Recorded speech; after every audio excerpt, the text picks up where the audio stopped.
Hello friend, मैं बेटी विवाह का गीत गा रही हूँ। आप लोग को अच्छा लगे तो लाइक और कमेंट कीजिए और मुझे फिर से प्यार दीजिए आप लोग।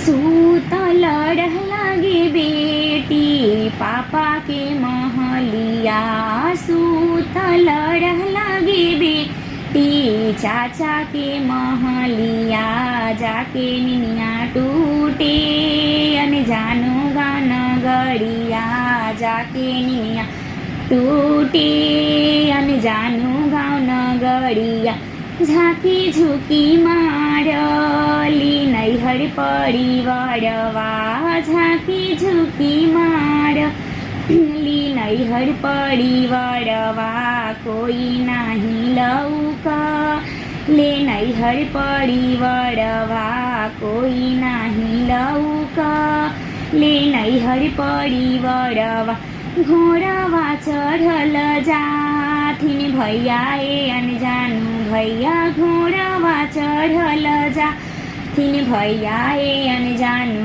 भैया, ई काही व बहिनी गे नैहर परिवारवा, ई काही व बहिनी गे नैहर परिवारवा।